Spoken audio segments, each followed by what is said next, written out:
अस्सलामुअलैकुम, वेलकम है आप सभी का इस नई वीडियो में। तो आज का ये video GK Bose class 10th के बच्चों के लिए बहुत ही ज़्यादा इंपॉर्टेंट रहने वाला है। जैसे मैंने आपके साथ प्रॉमिस किया था कि एग्ज़ाम से पहले मैं आपके लिए राइटिंग स्किल्स, रीडिंग कंप्रहेंशन और उसके अलावा ग्रामर का एक वीडियो लाऊंगा, जिसमें मैं आपको रीडिंग कंप्रहेंशन, राइटिंग स्किल्स और उसके अलावा ग्रामर कंप्लीट समझाऊँगा। उन वीडियोज़ को देख के आप अपने पेपर में रीडिंग कंप्रहेंशन, राइटिंग स्किल्स और ग्रामर का पोर्शन बिल्कुल पूरा का पूरा करके आ जाओगे। इससे पहले मैंने रीडिंग कंप्रहेंशन और उसके अलावा राइटिंग स्किल्स पे एक डिटेल लगभग 25-30 मिनट का वीडियो अपलोड किया। आप में से बहुत सारे बच्चों ने देखा होगा। अगर किसी बच्चे ने नहीं देखा तो एक बार जाके ज़रूर उस वीडियो को देख लेना। क्लास 10th की प्लेलिस्ट में आपको वो वाला वीडियो देखने को मिलेगा, क्योंकि आपका जो पेपर है इंग्लिश का, उसमें आपको जब वो लिटरेचर से उतने ज़्यादा क्वेश्चंस नहीं बनेंगे जितने ज़्यादा मार्क्स आपको रीडिंग कंप्रहेंशन, राइटिंग स्किल्स और ग्रामर से बनेंगे। तो इसलिए एक बार रीडिंग कंप्रहेंशन और राइटिंग स्किल्स को ज़रूर देख लेना, क्योंकि वहाँ से आपके लगभग 40+ मार्क्स बनते हैं। ठीक, अब यहाँ पे ग्रामर की अगर मैं बात करूँ तो ग्रामर आपको मैं इस वीडियो में समझाऊंगा। ग्रामर कैसे आप अटेम्प्ट करेंगे कि पूरा ग्रामर में आपको समझाने वाला। अगर आपको ग्रामर के बारे में कुछ भी नहीं पढ़ा, कुछ भी अगर आपने ग्रामर नहीं पढ़ा है, तो यहाँ पे मैं जो चीज़ें आपको समझाऊंगा, अगर एटलीस्ट आपको 100% चीज़ें याद ना रहे, 50% तो भी आपके दिमाग में बैठेंगी ही बैठेंगी। अगर आपका 15 मार्क्स का ग्रामर है तो लगभग 8-9 मार्क्स आप इजीली अटेम्प्ट करके आ जाओगे, या अगर 10 मार्क्स का ग्रामर है तो 5-6 मार्क्स आप इजीली अटेम्प्ट करके आ जाओगे। इसलिए ये वीडियो बहुत ही ज़्यादा इंपॉर्टेंट रहेगा। इस वीडियो को एंड तक देख लेना, चैनल को भी सब्सक्राइब कर देना, व्हाट्सएप और टेलीग्राम ग्रुप ज्वाइन कर लेना, लिंक आपको डिस्क्रिप्शन में मिल जाएगी। तो चलिए वीडियो को शुरू कर लेते हैं। देख लेते हैं यहाँ पे क्लास 10th इंग्लिश ग्रामर का ये 1 शॉट वीडियो। ठीक, पूरा ग्रामर मैं आपको समझाने वाला हूं। आप देखो 10th का जो इंग्लिश का ग्रामर आपका है, ये आपका बेसिक ग्रामर रहता है। देखो ग्रामर की अगर हम बात करेंगे, ग्रामर बहुत एडवांस लेवल का भी होता है, जो समझना आपके लिए पॉसिबल नहीं है, जो समझाना भी मुश्किल है और समझना भी बहुत ज़्यादा टिपिकल होता है, क्योंकि ग्रामर में जो क्वेश्चन पूछे जाते हैं वो बहुत ज़्यादा टफ होते हैं। लेकिन यहाँ पे आपका 10th लेवल का एग्जाम है, बोर्ड एग्जाम्स है, इसमें आपको जो वो बेसिक से भी बेसिक क्वेश्चंस ग्रामर से पूछे जाते हैं, और जेके बोस वाले और भी बहुत ही ज़्यादा इजी क्वेश्चंस यहाँ पे डालते हैं। तो अगर आपको थोड़ी सी बेसिक इन्फॉर्मेशन है इसके बारे में, तो आप अगर थोड़ा सा वहाँ पे अपना दिमाग चला लोगे तो ईजिली आप ग्रामर का पूरा पोर्शन कंप्लीट करके आ जाओगे। अब ग्रामर में आपको कौन कौन सी चीज़ें पढ़नी, जैसे ग्रामर में सबसे इंपॉर्टेंट आपका मॉडल्स है, आर्टिकल्स है, रिलेटिव क्लासेस हैं, टेंसेस हैं, नरेशन सबसे इंपॉर्टेंट है, और उसके अलावा पंक्चुएशन इंपॉर्टेंट है। तो ये दो चीज़ें बहुत ज़्यादा इंपॉर्टेंट है। आर्टिकल्स पे भी क्वेश्चन आता है और मॉडल्स पे क्वेश्चन आता है। टेंसेस और रिलेटिव क्लासेस पे भी आता है। टेंसेस थोड़ा सा टिपिकल लगेगा ही लगेगा, लेकिन ये चीज़ें बहुत ज़्यादा ईजी हैं। ये आप इनसे आपको बेसिक क्वेश्चन पूछे जाएंगे। मैं जो चीज़ें आपको समझाता जाऊंगा, 100% अगर आपको याद ना रहे तो 60-70% आपको इजीली याद यहाँ पे रहेंगे। तो पहले हम मॉडल्स वाला पोर्शन उठाएंगे। तो मॉडल्स में आपको क्या क्या चीज़ें पढ़नी है, किन किन चीज़ों को आपको समझना है, वो हम समझने की कोशिश करेंगे। पहले मैं आपको समझा देता हूँ मॉडल्स क्या होते हैं। देखो मॉडल्स की अगर हम बात करेंगे, मॉडल्स आर हेल्पिंग वर्ब, यानी कि इनको हम हेल्पिंग वर्ब के नाम से जानते हैं। यानी कि ये हेल्पिंग वर्ब होते हैं, ये वर्ब को हेल्प करते हैं और ये एक्सप्रेस करते हैं एबिलिटी, परमिशन या नेसेसिटी या ऑब्लिगेशन या किसी भी पॉसिबिलिटी को ये एक्सप्रेस करते हैं। जैसे मैं आगे अभी आपको टाइप्स ऑफ मॉडल्स में ये चीज़ें समझाऊंगा, लेकिन फिलहाल के लिए आप यहाँ पे याद रख लो कि जो मॉडल्स हमारे होते हैं, they are used with the base form of the main verb. इनको हम मेन वर्ब की बेस फॉर्म के साथ यूज करते हैं, ताकि वर्ब की जो एबिलिटी है वो इंक्रीज हो जाए या वो एक्सप्रेस हो जाए, परमिशन एक्सप्रेस हम करें, ऑब्लिगेशन एक्सप्रेस हम करें, या पॉसिबिलिटी को हम एक्सप्रेस करें। अब इनको कैसे आपको इंप्लीमेंट करना है, कौन कौन से टाइप्स मॉडल्स की हैं जो आपके बोर्ड एग्जाम में पूछे जाते हैं। तो देखो सबसे पहले अगर हम मॉडल्स की बात करेंगे, तो मॉडल्स में आपको बोर्ड एग्जाम वाले कुछ मॉडल्स पे यहाँ पे क्वेश्चंस डालते हैं। जैसे मॉडल्स में अगर हम देखें तो हमारे पास है can, could, may, might, must, shall, should, will, would and ought. तो ये हमारे पास इतने टाइप्स के मॉडल्स होते हैं। अब इनमें हर मॉडल का अपना अपना यूज़ है,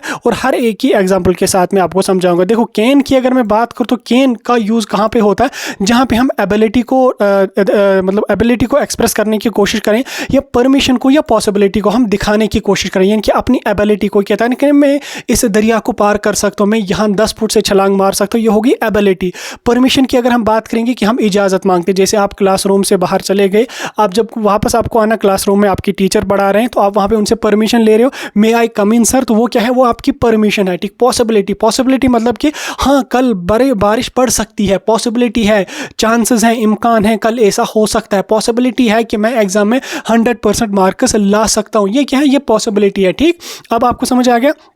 अब कैन का यूज़ आपको कहाँ पे करना है। देखो यहाँ पे आपको इतना समझ आएगा कि कैन को हम कहाँ पे यूज़ करते हैं। अब यहाँ पर आप पे लिख लो कैन, सामने लिखो एबिलिटी, परमिशन एंड पॉसिबिलिटी। ठीक, इन 3 चीज़ों में हम कैन का यूज़ करते हैं। अब एग्जाम्पल के साथ मैं आपको समझाऊंगा। देखो एग्जाम्पल के साथ आपको क्वेश्चन कैसे बनेगा। She can swim the well, ठीक, कैन स्विम यानी कि वो इस कुएं में तैर सकती है, ठीक। तो कैन बोले तो यहाँ पे हम उसकी एबिलिटी को शो कर रहे हैं, यानी कि कैन हम कहाँ पे यूज़ करेंगे, ability. She can swim the well, he can jump from 10 feet wall, ठीक। तो इस तरह से हम जो है वो कैन का यूज़ करेंगे। और उसके साथ साथ कैन आई गो आउटसाइड, ठीक, क्या मैं बाहर जा सकता हूँ, जैसे आप किसी से परमिशन मांग रहे हैं, can I go outside permission. अब देखो यहाँ पे क्वेश्चन एग्जाम में आपको क्वेश्चन कैसे बनेगा, she can swim the well, यहाँ पे आपका ऐसा क्वेश्चन बनेगा she could swim the well, ठीक, ऐसा होगा, कुड यहाँ पे लिखा हुआ होगा और आपको बोला जाएगा कि यहाँ पे एरर आप अपना यहाँ पे कोई एरर है उसको आप यहाँ पे करेक्ट करो। तो आप यहाँ पे क्या देखो, she could swim the well, यहाँ पे यानी कि यहाँ पे स्विम द वेल, यहाँ पे मतलब इसकी किसी की एबिलिटी को हम यहाँ पे एक्सप्रेस करें तो कुड नहीं आ जाएगा, वहाँ पे हम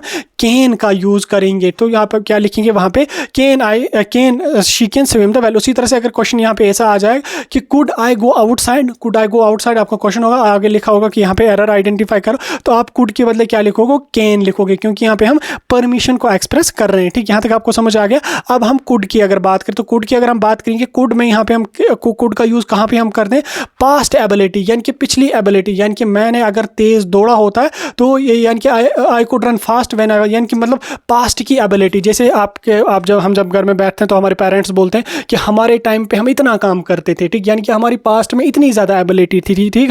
हम जो है वो 10-10 घंटे पढ़ाई करते थे, ठीक, हम 10-10 किलोमीटर रन करते थे। तो ये हम पास्ट की एबिलिटी को यहाँ पे एक्सप्रेस कर रहे हैं, यानी कि कुड का हम यूज़ कहाँ पे करते हैं, जहाँ पे हम पास्ट की यानी कि पास्ट टाइम की एबिलिटी को एक्सप्रेस करेंगे। या पोलाइट रिक्वेस्ट, किसी को अगर हम पोलाइट रिक्वेस्ट या काइंड रिक्वेस्ट करेंगे तो वहाँ पे भी हम जो है वो कुड का ही यूज़ करते हैं। और पॉसिबिलिटी के टाइम भी हम कुड का ही यूज़ करते हैं। पॉसिबिलिटी मतलब कि इम्कानात, ठीक, जैसे ऊपर कैन का भी हम यूज़ करेंगे, पॉसिबिलिटी में हम कैन का भी यूज़ कर सकते हैं और कुड का भी यूज़ हम पॉसिबिलिटी के टाइम कर सकते हैं। इस चीज़ को आप यहाँ पे याद रख लेना कि जो पॉसिबिलिटी है, ठीक, जो पॉसिबिलिटी है वहाँ पे हम ऑलमोस्ट मैक्सिमम मॉडल्स का इस्तेमाल करते हैं। लेकिन क्वेश्चन आपको पॉसिबिलिटी से नहीं बनता, क्वेश्चन आपको इन्हीं चीज़ों से बनता है। जैसे यहाँ पे पास्ट की एबिलिटी अगर कहीं पे है तो वहाँ पे आपको कुड का इस्तेमाल करना है।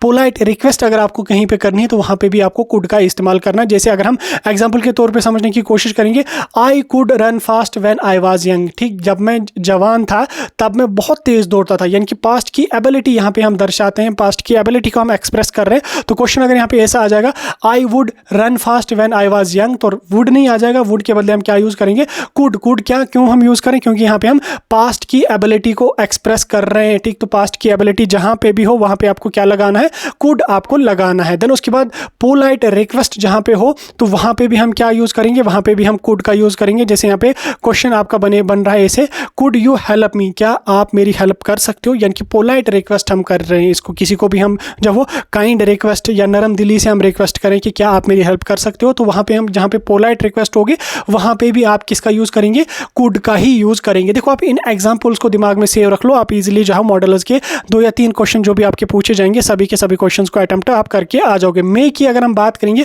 तो मे वहाँ पे हम यूज़ करते हैं जहाँ हम परमिशन मांगेंगे या जहाँ पे हम पॉसिबिलिटी को हम दर्शाएंगे या प्रोबेबिलिटी को हम दर्शाएंगे। यानी कि कैन और मे का हम परमिशन में भी यूज़ करेंगे और पॉसिबिलिटी में भी यूज़ करेंगे। परमिशन जहाँ पे हो वहाँ पे हम कैन का भी इस्तेमाल करेंगे और मे का भी इस्तेमाल करेंगे। और प्रोबेबिलिटी जहाँ पे हो, प्रोबेबिलिटी बोले तो चांसेस होने के, ठीक, चांसेस होने की जो प्रोबेबिलिटी हो तो वहाँ पे हम किसका यूज़ करेंगे, वहाँ पे हम मे का यूज़ करेंगे। जैसे अगर यहाँ पे प्रोबेबिलिटी देखें, इट मे रेन टुडे, ठीक, इट मे रेन टुडे यानी कि आज बारिश हो सकती है, ठीक, हो सकती है चांसेस है और हो भी ना सकती है, ठीक। यानी कि यहाँ पे हम पॉसिबिलिटी या प्रोबेबिलिटी को यहाँ पे दर्शाते हैं, तो यहाँ पे हम किसका यूज़ करेंगे, यहाँ पे हम मे का यूज़ करेंगे। उसके बाद माइट की अगर हम बात करेंगे तो माइट का यूज़ हम वहाँ पे करते हैं जहाँ पे वीक पॉसिबिलिटी हो, ठीक, वीक पॉसिबिलिटी जहाँ पे हो, बिल्कुल कम चांसेस हो होने के, वहाँ पे हम माइट का यूज़ करेंगे। और जहाँ पे ज़्यादा पॉसिबिलिटी हो या प्रोबेबिलिटी हो वहाँ पे हम मे का यूज़ करेंगे। वीक पॉसिबिलिटी जहाँ पे हो तो वहाँ पे हम किसका यूज़ करेंगे, माइट का यूज़ करेंगे। जैसे हम यहाँ पे she might come to the party, शायद वो पार्टी में आ जाएगी, शायद वो पार्टी में आ जाएगी, यानी कि वीक चांसेस शायद आ जाएगी, ठीक, ऐसा नहीं कि वो आ ही जाएगी पार्टी में। जैसे ऊपर हम यहाँ करेंगे इट मे रेन टुडे, हाँ आज बारिश हो सकती है, ठीक, यानी कि आज बारिश हो सकती है, यानी कि यहाँ पे हम वीक पॉसिबिलिटी को नहीं एक्सप्रेस करेंगे, यहाँ पे हम पॉसिबिलिटी को एक्सप्रेस करेंगे, यानी कि बारिश हो सकती है।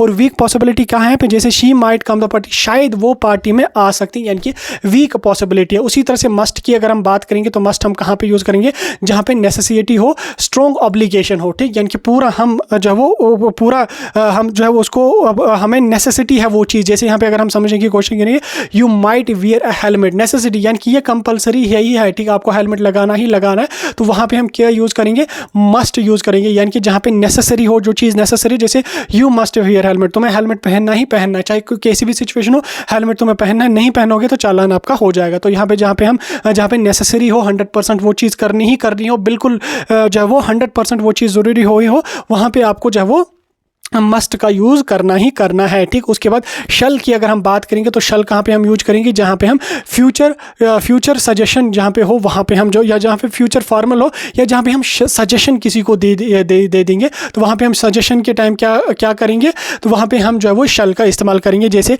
शल we go for a walk, क्या हम वॉक पे चले जाएँ, यानी कि शल सजेशन दे रहे हैं, क्या हम जाएंगे या नहीं जाएंगे, यानी कि वो अगर एक्सेप्ट करेगा हम जाएंगे, अगर नहीं करेंगे तो नहीं जाएंगे, यानी कि हम अपनी सजेशन दे रहे हैं कि मैं तो रेडी हूँ वॉक के लिए, तुम अगर रेडी हो तो चलो हम चलते हैं, अगर नहीं तो फिर नहीं जाते हैं, यानी कि यहाँ पे हम जो वो सजेशंस दूसरे को दे रहे हैं, तो सजेशन जहाँ पे होगी वहाँ पे हम शल का इस्तेमाल करेंगे। शुड की अगर हम बात करें तो शुड वहाँ पे हम इस्तेमाल करेंगे जहाँ पे हम किसी को एडवाइस दें या एक्सेप्शन दें। जैसे यहाँ पे you should eat healthy food, यानी कि जहाँ पे हम किसी को एडवाइस देंगे, भाई ये काम तुझे करना ही करना है, तो जहाँ पे हम एडवाइस देंगे वहाँ पे हम किसका इस्तेमाल करेंगे, शुड का इस्तेमाल करेंगे, यानी कि तुम्हें हेल्दी फूड खाना है ताकि ये आपकी सेहत के लिए ज़रूरी है, यानी कि हम किसी को सजेशन दे रहे हैं कि तुम्हें हेल्दी फूड खाना है, ठीक। उसी तरह से विल की अगर हम बात करें तो विल जहाँ पे फ्यूचर होगा, जहाँ पे सर्टेनिटी होगी, या जहाँ पे हम प्रॉमिस करेंगे किसी को, तो वहाँ पे हम विल का इस्तेमाल करेंगे। जैसे ही विल कम टुमारो, वो कल आ जाएगा, यानी कि फ्यूचर की बात हो रही, कल वो आ जाएगा, ठीक। ऐसा नहीं कि कल वो आ सकता है, नहीं, कल वो आ जाएगा, ही विल कम टुमारो, वो कल आ ही जाएगा, यानी कि हम फ्यूचर की बात करें। उसी तरह से वुड की अगर हम बात करें तो पोलाइट रिक्वेस्ट जहाँ पे होगी वहाँ पे हम वुड का भी इस्तेमाल करेंगे और कुड का भी हम इस्तेमाल करेंगे। कुड और वुड दोनों का हम पोलाइट रिक्वेस्ट में इस्तेमाल करेंगे। और हाइपोथेटिकल सजेशन सिचुएशन जहाँ पे हो वहाँ पे भी हम जो है वो इसका वुड का इस्तेमाल करेंगे। अब देखो पोलाइट रिक्वेस्ट तो आपको समझ आ गई, जहाँ पे हम किसी से नरम दिली से रिक्वेस्ट करेंगे कि मेरा ये काम कर लो या मेरी ये हेल्प करो, वो हो गया आपका पोलाइट रिक्वेस्ट। वहाँ पे आप वुड का भी इस्तेमाल कर लोगे और कुड का भी इस्तेमाल करोगे। लेकिन ये जो हाइपोथेटिकल सिचुएशंस हैं यहाँ पे भी हम वुड का इस्तेमाल करेंगे। हाइपोथेटिकल सिचुएशन मतलब तो जैसे एग्जांपल के तौर पे मैंने यहाँ पे समझाया आपको, I would travel if I had money, यानी कि अगर मेरे पास पैसे होते मैं ट्रैवल करता, मैं घूमने जाता, यानी कि हाइपोथेटिकल है। अगर होता तो मैं करता, अगर नहीं तो मैं नहीं कर रहा हूँ, ठीक। अगर ये चीज़ मेरे पास होती तो मैं ये करता, ठीक। तो आप अगर और मगर जहाँ पे होगा वहाँ पे आप वुड का इस्तेमाल करो, यानी कि I would travel if I had money, यानी कि हाइपोथेटिकल है। आपने दिमाग में सोच रहे कि काश अगर मेरे पास पैसे होते तो मैं चला जाता अब कहीं घूमने वगैरह। तो ये यहाँ पे जहाँ पे भी हाइपोथेटिकल सिचुएशन है वहाँ आप वुड का इस्तेमाल करोगे। और टू की अगर हम बात करेंगे तो मोरल ऑब्लिगेशन जहाँ पे होगा वहाँ पे आप ऑट टू का इस्तेमाल करोगे, यानी कि मोरल ऑब्लिगेशन मतलब कि अच्छी आदतें, जैसे you ought to respect elders, ठीक, यानी कि तुम्हें बड़ों की इज्जत करनी चाहिए, ठीक। तो यहाँ पे जहाँ पे मोरल ऑब्लिगेशन हो वहाँ पे भी किसका इस्तेमाल करेंगे आप, वहाँ पे आप लोग जो है वो ऑट टू का इस्तेमाल करेंगे। तो इस तरह से आपका यहाँ पे मॉडल्स का सेक्शन रहेगा। जस्ट इस पेज को आपको हिफज करना है, यहाँ पे ये एग्जांपल्स आपको दिमाग में रखने हैं तो सारी चीज़ें आपको मिल जाएंगी, ठीक। अब मॉडल्स के कुछ इंपॉर्टेंट रूल्स यहाँ पे, models do not change according to the subject, models change नहीं होते हैं। He can run, they can run, model ही होता है, इसमें कोई एस या ईएस काम या ईडी का यूज़ बिल्कुल भी नहीं कर रहे। वुड है, वुड को हम वुडस नहीं करेंगे, या कैन को कैंस नहीं करेंगे, कैनेट नहीं करेंगे। कैन है तो कैन ही रहेगा, चाहे आप सिंगुलर फॉर्म के साथ लगा लो, प्लूरल फॉर्म के साथ लगा लो, कहीं पे भी इसको लगा लो, तो जो मॉडल आपका है वो चेंज बिल्कुल भी नहीं होता है, ठीक। मॉडल्स आपको समझ आ गया। अब हम आर्टिकल्स की बात करेंगे। अब देखो आर्टिकल्स जो है ये हम कहाँ पे यूज़ करते हैं, ये हम यूज़ कर रहे हैं बिफोर द नाउन। आर्टिकल्स आपने पढ़े होंगे 5th 6th से, ये आपके स्कूल वाले पढ़ा रहे होंगे। आर्टिकल को जो है, articles are used before the noun. Noun से पहले हम आर्टिकल्स यूज करें ताकि हम उस नाउन को डिफाइन करेंगे एज ए स्पेसिफिक या नॉन स्पेसिफिक या अनस्पेसिफिक, यानी कि ये स्पेसिफिक है या नहीं है, ठीक, ये सिंगुलर है या नहीं है, ठीक। तो नाउन का हम इस्तेमाल हमेशा कहाँ पे करते हैं, हम नाउन का इस्तेमाल आर्टिकल का इस्तेमाल नाउन के साथ करते हैं। अब आर्टिकल जो है हमारे पास दो टाइप के आर्टिकल्स हैं, एक है डेफिनेट आर्टिकल और एक है इनडेफिनेट आर्टिकल। तो डेफिनेट आर्टिकल्स की अगर हम बात करेंगे तो डेफिनेट आर्टिकल्स में हमारे पास है ए एंड एंड, ठीक। ये जो है ये डेफिनेट आर्टिकल्स हैं। इनका इस्तेमाल हम कहाँ पे करते हैं? यूजुअली ए का इस्तेमाल हम करते हैं सिंगुलर फॉर्म के साथ, ए एप्पल, एन एप्पल, ठीक। ए और एन का इस्तेमाल हम कहाँ पे करते हैं? सिंगुलर फॉर्म जहाँ पे हो या काउंटेबल नाउन हो, जहाँ पे हम काउंट करते हैं, ठीक। 10,000 रुपीज़, ठीक। तो इस तरह से हम जो जहाँ पे भी ये चीज़ें होंगी वहाँ पे हम किसका इस्तेमाल करेंगे? और एन का। और something for the first time, जिसको हम पहली बार यहाँ पे रेफरेंस दे रहे हो या रेफर कर रहे हैं, तो वहाँ पे भी हम जो है वो ए और एन का इस्तेमाल करेंगे। अब थोड़े से रूल्स हम समझने की कोशिश करेंगे आर्टिकल्स के। रूल्स में ए की अगर हम बात करेंगे, ए जो हो वहाँ पे यूज़ होता है जहाँ पे कंसोनेंट साउंड हो, ठीक। वॉवेल्स और कंसोनेंट्स आपको पता है, तो जहाँ पे भी कंसोनेंट साउंड हो वहाँ पे आप ए का इस्तेमाल करना। ए ई आई ओ यू जहाँ पे होगा वहाँ पे आप एन का इस्तेमाल करेंगे, यानी कि वॉवेल साउंड जहाँ पे हो वहाँ पे आप एन का इस्तेमाल करेंगे, जहाँ पे कंसोनेंट हो वहाँ पे आप ए का इस्तेमाल करेंगे। जैसे यहाँ पे वॉवेल में आपका ए ई आई ओ यू है, जैसे एप्पल है, ठीक। एप्पल में क्या है? पहले एप्पल यानी कि ए है यहाँ पे, तो ए की जगह आप क्या इस्तेमाल करोगे? ए की जगह आप इस्तेमाल करोगे एन, ठीक। ए ई आई ओ यू जो भी वर्ड होगा उसके साथ आप कौन सा यहाँ पे इंडेफिनेट आर्टिकल लगा लोगे? आप एन लगा लोगे। अब देखो इसमें आर्टिकल्स में जो वो बहुत डेप्थ में भी अगर हम पढ़ेंगे, इसके हज़ारों रूल्स हैं जो आपको पढ़ने की जरूरत नहीं, आपको जस्ट बेसिक याद रख लेना कि ए और एन हमारा जो वो डेफिनेट आर्टिकल, इनडेफिनेट आर्टिकल्स है। एन का इस्तेमाल हम वॉवेल के साथ करते हैं और ए का इस्तेमाल हम जो वो कंसोनेंट के साथ करते हैं। तो जहाँ पे ये चीज़ें होंगी वहाँ पे आप यहाँ पे इसका इस्तेमाल ए और एन का इस्तेमाल करोगे, और क्वेश्चन भी बोर्ड वाले आपको इसी चीज़ से डालते हैं, इसी बेसिक चीज़ से यहाँ पे डालते हैं। उसके बाद अगर हम डेफिनेट आर्टिकल की बात करें तो डेफिनेट आर्टिकल में हमारे पास द आता है। द की अगर हम बात करेंगे तो द हम वहाँ पे यूज़ करेंगे जहाँ पे कोई स्पेसिफिक चीज़ होगी या कोई यूनिक चीज़ होगी। जैसे सन है, ठीक। सन है, सूरज है। सूरज आपको लगता है कि 2 या 3 सूरज है, नहीं, सूरज एक है, स्पेसिफिक है, ठीक। स्पेसिफिक है, यूनिक चीज़ है, तो वहाँ पे आप ए और एन का इस्तेमाल नहीं करोगे, वहाँ पे आप द का इस्तेमाल करोगे। द सन, ठीक। मून है, बोले तो चांद एक है, तो वहाँ पे भी आप क्या इस्तेमाल करोगे? द का इस्तेमाल करोगे। और ताजमहल, जहाँ ताजमहल है, ताजमहल के साथ भी आप क्या इस्तेमाल करोगे? द ताजमहल, क्योंकि दुनिया में कोई और ताजमहल है नहीं, ताजमहल तो एक ही है, यूनिक है, स्पेसिफिक है, तो वहाँ पे भी आप इसको इस्तेमाल करोगे। या आप द का इस्तेमाल वहाँ पे भी करोगे जहाँ पे सुपरलेटिव डिग्री हो, जैसे यहाँ पे he is the best student. Superlative degree यानी कि किसी की खुसूसियत हम वहाँ पे जाहिर कर रहे हैं। He is a best student नहीं लिखेंगे हम, वहाँ पे बेस्ट स्टूडेंट रखिए। He is the genius student, ठीक। तो द का इस्तेमाल हम वहाँ पे करेंगे, और उसके साथ साथ हम द का इस्तेमाल वहाँ पे भी करेंगे जहाँ पे हम किसी रिवर का नाम लें, या सीजन्स का, सी का नाम लें, ओशंस का नाम लें, या माउंटेन्स का नाम लें, ठीक। जो भी river, sea, ocean and mountains है वहाँ पे भी हम किसका इस्तेमाल करते हैं? हम इस्तेमाल करते हैं भाई साहब द का। जैसे अगर हम बात करेंगे गंगा है, तो गंगा में हम गंगा नहीं करेंगे, एन गंगा नहीं लगाएंगे, हम द गंगा लगाएंगे। हिमालयाज हैं, तो हिमालय क्या है? माउंटेन है, तो द हिमालय हम वहाँ पे लगाएंगे। पैसिफिक ओशन है, क्या है? ओशन है, पैसिफिक ओशन है, हम इसमें भी द का इस्तेमाल करेंगे। बस इतनी चीज़ें आपको यहाँ पे याद रखनी है, आपका यहाँ पे पूरा का पूरा जो आपका आर्टिकल्स का पोर्शन है ये कवर हो जाएगा। और क्वेश्चन भी आपको इन्हीं चीज़ों से बनेगा। आपको कोई भी यहाँ पे स्पेसिफिक चीज़ होगी उसमें आपको आर्टिकल लगाने को बोला जाएगा, वॉवेल कंसोनेंट साउंड पे आपको आर्टिकल यहाँ पे डाला जाता है। बेसिक चीज़ें हैं, इतना याद रख लो, हो जाएगा, ठीक। उसके बाद रिलेटिव क्लास की अगर हम बात करेंगे, रिलेटिव क्लास जो होते हैं ये प्रोवाइड करते हैं extra information about the noun. Relative class जो है ये क्या काम करते हैं? ये एक्स्ट्रा इन्फॉर्मेशन नाउन के बारे में हम देते हैं।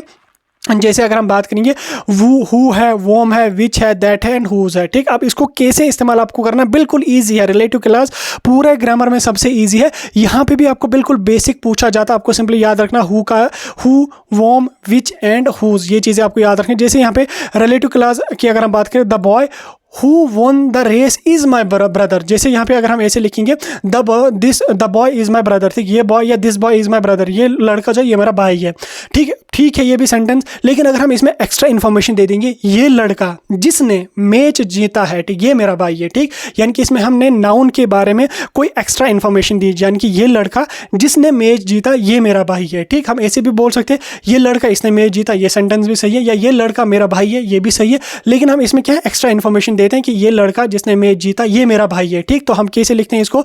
The boy who won the match is my race is my brother, या the boy who won the race is my brother, ठीक। हु इस्तेमाल हम कहाँ पे करेंगे? जहाँ पे भी हम इंसान का इस्तेमाल करेंगे। हु का इस्तेमाल हम कहाँ पे करेंगे?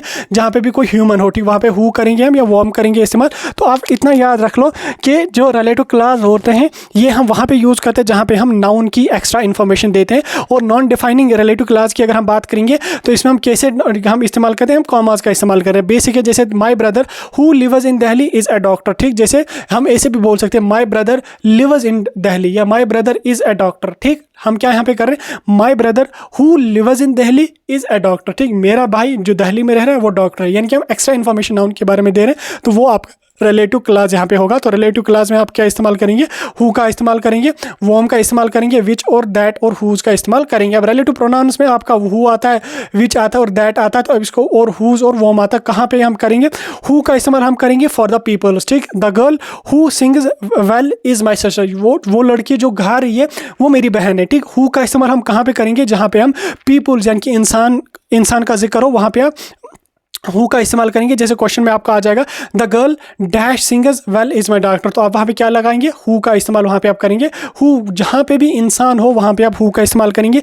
विच का इस्तेमाल आप वहाँ पे करेंगे जहाँ पे थिंग्स हो या किसी भी चीज़ का जिक्र हो, वहाँ पे आप किसका इस्तेमाल करेंगे, विच का इस्तेमाल करेंगे। जैसे यहाँ पे क्वेश्चन है the book which I borrowed was amazing, जो किताब मैंने खरीदी वो बहुत ही अच्छी थी, वो बहुत ही अमेजिंग थी। तो यहाँ पे हम the book which I bought, यहाँ पे आप किसका इस्तेमाल करेंगे, विच का इस्तेमाल करेंगे। यहाँ पे आप नहीं करेंगे the book who I bought borrowed was amazing, यहाँ पे आप विच का इस्तेमाल करेंगे। यानी कि याद आपको इतना रखना, जहाँ पे भी कोई चीज़ हो वहाँ पे आप विच का इस्तेमाल करेंगे, जहाँ पे भी कोई पर्सन हो वहाँ पे आप हु का इस्तेमाल करेंगे। और दैट की अगर हम बात करेंगे, दैट आप पीपल्स की जगह भी यूज़ करेंगे और थिंग्स की जगह भी यूज़ करेंगे, ठीक। चाहे इंसान हो चाहे चीज़ हो वहाँ पे आप दैट दोनों जगहों पे लगता है, हु के बदले भी लगता है और विच के भी बदले यहाँ पे लगता है। जैसे यहाँ पे द ड्रेस दैट शी वोर इज़ ब्यूटीफुल, जो ड्रेस उसने पहनी है वो बहुत ही अच्छी है, या विच शी वोर इज़ ब्यूटीफुल, तो यहाँ पे आप दैट का इस्तेमाल करोगे। यानी कि दैट का ओवरऑल कहाँ पे इस्तेमाल होता है, दैट का इस्तेमाल पीपल्स के साथ भी होता है और उसके अलावा चीज़ों के साथ भी यहाँ पे होता है। उसके बाद अगर हम हुज की बात करेंगे तो ये पोजेशन जहाँ पे हो वहाँ पे हम हुज का इस्तेमाल करेंगे। यानी कि हुज जो है ये शो करता है पोजेशन। जैसे यहाँ पे क्वेश्चन आपका है this is the boy whose father is a doctor, ठीक। यहाँ पे यानी कि पोजेशन यहाँ पे हम शो कर रहे हैं, तो वहाँ पे भी हम किसका इस्तेमाल करेंगे, वहाँ पे हम जो है वो हुज का इस्तेमाल करेंगे। यानी कि जहाँ पे भी पोजेशन हो वहाँ पे हम हुज का इस्तेमाल करेंगे। ये लड़का, इसका फादर डॉक्टर है, ये लड़का this is the boy whose father is doctor, यानी कि ये वो लड़का है जिसका बाप डॉक्टर, ये वो लड़का है जिसका बाप डॉक्टर है, ठीक। तो यहाँ पे पोजेशन हम इस्तेमाल करें तो यहाँ पे भी हम हुज का इस्तेमाल करेंगे। वो हम फॉर्मल राइटिंग के लिए इस्तेमाल करें, the teacher who we met was a kind, जिस टीचर से हम मिले थे वो बहुत ही काइंड था। बस आपको इतनी चीज़ें यहाँ पे याद रख लें, कहाँ पे ये इस्तेमाल होते हैं। एग्जाम्पल्स 2-4 आप याद रख लो, आपको ईजिली क्वेश्चन टैकल हो जाएगा, आप ईजिली क्वेश्चन को अटेम्प्ट करके आ जाएंगे। उसके बाद हम नेक्स्ट यहाँ पे मूव करने की कोशिश करेंगे। 1 मिनट में पहले लैपटॉप को चार्ज पे यहाँ पे लगा लेता हूँ, क्योंकि इसका यहाँ पे बैटरी बहुत ही ज़्यादा डाउन हो रही है। इसको मैंने यहाँ पे चार्ज पे लगा लिया। अब हम आगे चलेंगे, आगे हम टेंसेस की बात करेंगे। तो टेंसेस जो है, टेंसेस में आपके पास बहुत सारे टेंसेस हैं। यहाँ पे मैंने डेप्थ में ये चीज़ें लिखी हैं। जैसे प्रेजेंट टेंस आपका है, प्रेजेंट में हमारे पास 3-4 फॉर्म्स होते हैं टेंसेस के, लेकिन आपको उतनी चीज़ें यहाँ पे पढ़नी नहीं। आपको सिंपल प्रेजेंट टेंस पढ़ लो, सिंपल पास्ट टेंस पढ़ लो और सिंपल फ्यूचर टेंस याद रख लो, ठीक। इनकी जो टाइप्स हैं वो पढ़ने की कोई भी ज़रूरत नहीं। जैसे अगर हम टेंसेस की बात करें तो टेंसेस हमारे पास है present tense, past tense and future tense, ठीक। टेंसेस की अगर हम बात करेंगे, ये शो करता है टाइम ऑफ एन एक्शन, ठीक। कब वो एक्शन हुआ था, टाइम को ये शो करता है, वो टेंसेस हमारे होते हैं। प्रेजेंट टेंस में हम सब्जेक्ट का इस्तेमाल करते हैं, वर्ब की पहली फॉर्म एस और ई एस का इस्तेमाल करते हैं। फिलहाल टेंसेस को आप छोड़ो, टेंसेस बहुत ज़्यादा डीप है, इसमें आप 2-4 एग्जांपल्स को याद रख लेना। जैसे एग्जांपल्स यहाँ पे टेंसेस में शी राइट्स अ लेटर, वो लेटर लिख रही है, यानी कि ये सिंपल प्रेजेंट है, वो लिख रही है, शी राइट्स अ लेटर। इस तरह से आपको यहाँ पे याद रखनी है। ये थोड़ा सा डिफिकल्ट लगेगा, ये आपको समझ नहीं आ जाएगा, इसको फिलहाल के लिए आप स्किप यहाँ पे कर लो। यहाँ से टेंसेस से आप जो है वो 5-8 एग्जाम्पल्स को पढ़ के जाना, आपको इजीली अटेम्प्ट हो जाएगा। उसके बाद हम नरेशन की अगर हम बात करेंगे, डायरेक्ट और इनडायरेक्ट स्पीच जो है ये बहुत ही ज़्यादा इंपॉर्टेंट है। इसको हम देखेंगे कि डायरेक्ट स्पीच को आपने इनडायरेक्ट स्पीच में कैसे चेंज करना होता है, क्योंकि यहाँ पे आपको क्वेश्चन बन ही जाता है कि डायरेक्ट स्पीच को इनडायरेक्ट स्पीच में कन्वर्ट कर लो। 2 या 3 मार्क्स आपको यहाँ पे बनेंगे। अब ये जो 2-3 मार्क्स हैं ये बहुत ज़्यादा ईजी होते हैं। जैसे सबसे पहले आपको क्या क्या चीज़ें यहाँ पे याद रखनी होती है डायरेक्ट स्पीच को इनडायरेक्ट स्पीच में कन्वर्ट करने के लिए। पहले आपको प्रोनाउन यहाँ पे याद रख लेना है। जैसे यहाँ पे क्वेश्चन आपका है ही सेड आई एम हैप्पी, उसने कहा मैं खुश हूँ। अब इसको आप कैसे कन्वर्ट करेंगे इनडायरेक्ट स्पीच में, इसमें ही सेड वैसे आ जाएगा। यहाँ पे इन्वर्टेड कामास जो दिए हुए हैं, इन्वर्टेड कामास के बदले आपको दैट का इस्तेमाल यहाँ पे करना है। यानी कि सबसे पहले डायरेक्ट स्पीच को इनडायरेक्ट स्पीच में कन्वर्ट करने के लिए जो इन्वर्टेड कामास है उनको आपने खत्म करना है और इन्वर्टेड कामास के बदले पहले आपने दैट का इस्तेमाल करना है। ही सेड दैट, आई के बदले ही यहाँ पे आपको लगाना है, ठीक। आई के बदले ही आपको यहाँ पे लगाना है। ही एम के बदले वाज आपको यहाँ पे लगा लेना है। ही वाज हैप्पी, यानी कि उसने कहा वो खुश था, ठीक। ही सेड यहाँ पे क्या है, ही सेड आई एम हैप्पी, यानी कि उसने कहा मैं खुश हूँ। अब आप इनडायरेक्टली किसी को बता रहे हो, जैसे फॉर एग्जाम्पल मैंने आपको बोला कि हाँ मैं खुश हूँ, फिर आप किसी और पर्सन के पास चले गए, उसको आपने बोला हाँ सजाद ने बोला था कि मैं खुश हूँ, ठीक। यानी कि he said he was happy, यानी कि मैं खुश हूँ, ठीक। ही वाज हैप्पी यानी कि वो खुश था, ठीक। पहले आपको याद रख लेना कि जो इन्वर्टेड कामास है इनके बदले दैट लगाना है। आई को आपने ही में कन्वर्ट करना है और एम को आपने वाज में कन्वर्ट करना है, ठीक। ये चीज़ आपको यहाँ पे याद रखनी है। पहले मैं यहाँ पे इसको रब कर लेता हूँ थोड़ा सा, ताकि आपको और डेप्थ में मैं समझाने की कोशिश करूँ। उसके बाद नेक्स्ट आपको यहाँ पे क्या है कि tennis change if reporting the verb. पहले आप यहाँ पे, जैसे यहाँ पे नेक्स्ट है आपका आई लाइक द कॉफ़ी, ठीक, ये आपका यहाँ पे क्वेश्चन है। He said he like it the coffee, like को हम किस में इस्तेमाल करेंगे, लाइक इट में कॉपी करेंगे, चेंज करेंगे, यानी कि टेंस को हम किस में कन्वर्ट करेंगे, टेंस यहाँ पे लाइक है, लाइक को हम किस में कन्वर्ट करेंगे, लाइक इट में यहाँ पे कन्वर्ट करेंगे, ठीक। जैसे यहाँ पे हम टाइम को चेंज करेंगे, नाउ को हम किस में कन्वर्ट करते हैं, देन में, टुडे को दैट डे, टुमारो को द नेक्स्ट डे, और येस्टरडे को द प्रीवियस डे को हम इस्तेमाल करते हैं। यानी कि आपका यहाँ पे यूजुअली इस तरह से आपका क्वेश्चन बनेगा, he said I am happy, इसको कन्वर्ट कर लो, he said that he is happy, उसके बाद I like the coffee, she said she like it the coffee. इस तरह से आपको यहाँ पे लिखना पड़ेगा, ठीक। जैसे यहाँ पे एग्जांपल भी कुछ है डायरेक्ट में है, ही said I will go home, उसने कहा मैं होम घर जा रहा हूँ। आई दैट के बदले आप क्या, पहले यहाँ पे इन्वर्टेड कॉमर्स को खत्म करोगे, ही सेड ऐसे आ जाए, he said that I will, I के बदले क्या, ही विल के बदले क्या, वुड गो टू होम, ठीक। उसके बाद जैसे डायरेक्ट यहाँ पे she said I am cooking now, ठीक, शी सेड ऐसे आ जाएगा, इन्वर्टेड कॉमर्स के बदले दैट आ जाएगा, that she was cooking now, ठीक। यहाँ तक समझ आएगा। अब हम पंक्चुएशन को भी थोड़ा सा समझेंगे, क्योंकि पंक्चुएशन में भी आपको एरर आइडेंटिफाई करने को बोला जाता है। पंक्चुएशन में आपके पास full stop, comma, question mark और उसके बाद एक्सक्लेमेशन मार्क है, और भी 2-3 है। अब इनको हम समझने की कोशिश करेंगे कि कहाँ पे किस चीज़ को आपने इस्तेमाल करना है। ज़रा इसको हम थोड़ा सा समझने की कोशिश करेंगे, बेसिक चीज़ हम समझेंगे। फुल स्टॉप आप वहाँ पे लगा लेंगे जहाँ पे सेंटेंस खत्म हो रहा होगा, यानी कि शी इज़ माई फ्रेंड, वो मेरी दोस्त है, सेंटेंस खत्म हो गया तो फुल स्टॉप आपने लगा लिया। कॉमा का हम इस्तेमाल वहाँ पे करेंगे जहाँ पे हम आइटम्स को सेपरेट करते हैं या क्लासेस को हम सेपरेट करें, यानी कि I bought oranges comma and apples, ठीक। तो जहाँ पे हम किसी भी चीज़ को सेपरेट कर रहे हैं, मैंने ऑरेंज खरीदे, एप्पल्स खरीदे, तो वहाँ पे हम कॉमा का इस्तेमाल करते हैं। उसी तरह से यहाँ पे क्वेश्चन मार्क हम वहाँ पे इस्तेमाल करेंगे जहाँ पे क्वेश्चन लगा रहा हो, वेयर आर यू गोइंग, कहाँ पे तुम जा रहे हो, तो क्वेश्चन मार्क हम लगा लेंगे। एक्सक्लेमेशन मार्क हम वहाँ पे लगाएंगे जहाँ में हम स्ट्रॉन्ग इमोशन का इस्तेमाल करेंगे कि अमेजिंग, यानी कि wow, that is amazing, wow, यानी कि हम यहाँ पे शॉक लाइक कोई चीज़ हो रही है, तो यहाँ पे हम नोट ऑफ एक्सक्लेमेशन का इस्तेमाल करेंगे। और एट्रोफीज़ का हम इस्तेमाल करेंगे जहाँ पे पोजेशन का इस्तेमाल हो, वैसे यूज एट्रोफी पे आपका क्वेश्चन नहीं बनेगा। और कोटेशन मार्क हम यहाँ पे करेंगे जहाँ पे डायरेक्ट स्पीच होगा, ही सेड हेलो, ठीक। तो जहाँ पे भी डायरेक्ट स्पीच हो वहाँ पे हम किसका इस्तेमाल करेंगे, कोटेशन मार्क का इस्तेमाल करेंगे। ये था एक आपका वन शॉट वीडियो जिसमें मैंने आपको पूरा ग्रामर समझाने की कोशिश करी। बेसिक चीज़ें हैं, बेसिक अगर आपके दिमाग में सेव होगी तो आपका पूरा का पूरा ग्रामर का पोर्शन वहाँ पे अटेम्प्ट हो जाएगा। ज़्यादा से ज़्यादा प्रैक्टिस कर लो, ग्रामर की प्रैक्टिस कर लो, सारी चीज़ें कवर इजीली हो जाए।